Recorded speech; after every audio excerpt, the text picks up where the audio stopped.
Students, welcome to JC Intuition's current home on the shores of Lake Como.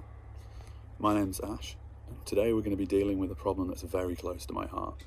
Each day students come to me and they say, Ash, I don't understand why I'm getting such bad grades, or Ash, I don't understand why I got such a bad mark on my exam. My first response, did you read the question? Their retort, I think so. And so today, it's all about reading the question.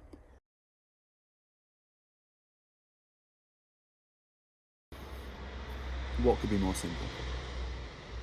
You sit down, open your exam paper, there's a question in front of you.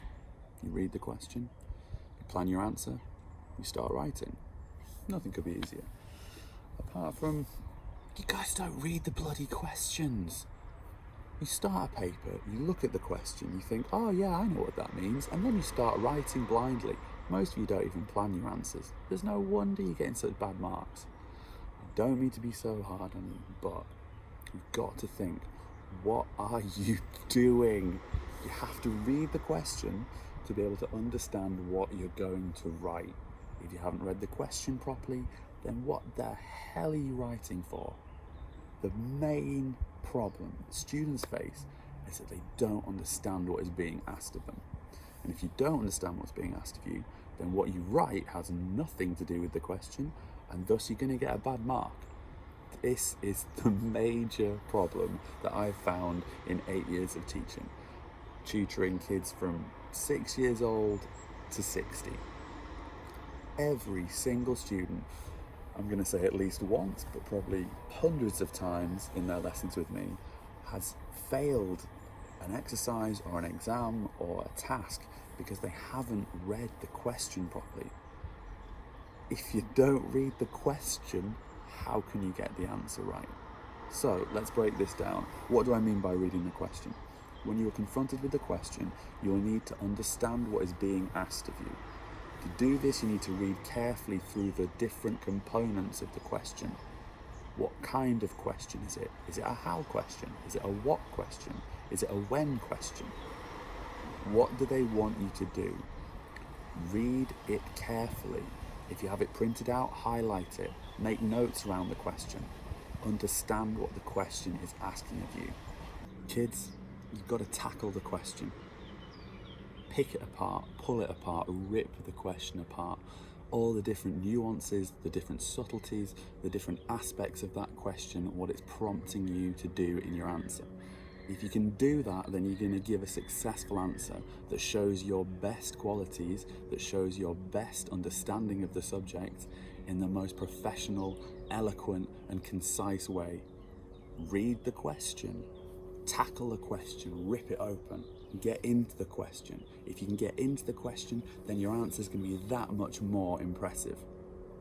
And students might say to me, but Ashley, I did read the question. I thought I knew what it wanted from me. And that brings me back to a major point I want to talk to you about. Some piece of advice that my granddad gave to me many times when I was younger. It's a Yorkshire phrase, so if you don't mind, I'll speak it in its original dialect. He would say to me, lad, you know what thought did, don't you? Thought followed a muck cart and thought it were a wedding. In hindsight, I finally understood the meaning of this when I started tutoring and saw what people thought they were doing and how different that was to what they should have been doing. This age-old quote brings up the issue of thinking something and knowing something. Acting on thought opposed to acting on understanding and knowledge. If you answer what you think the question is asking of you, 9 times out of 10 you're probably going to be wrong. You need to know what the question is asking of you. Don't misunderstand, because if you misunderstand, your answer is going to be nothing to do with what they're looking for. Know what they want of you. Don't think you know you know. Think about it like this. You need to give yourself the best possible chance of getting the best possible mark. And to do that, you've got to understand the question. Really understand the question. Know what they're asking you for. And then use that huge intellect, that massive brain, all the knowledge, all the hours of revision that you've spent, all that hard work reading each day and putting maximum focus towards your studies. If you don't read the question, then it's all been a waste of time.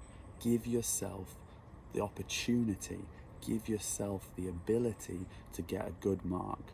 Read the question, underline the important aspects of it, and then read it again. Read it a few times. Spend the time wisely understanding the question. Once you understand what you're being asked, then you can use the relevant knowledge to piece it together in your argument. Next time we're going to be talking about another one of my what could we call it, aspects of annoyance regarding students, and that's planning. Once you've read the question, then you've got to plan your answer. Thanks a lot for listening, and I'll catch you next time. Bye bye.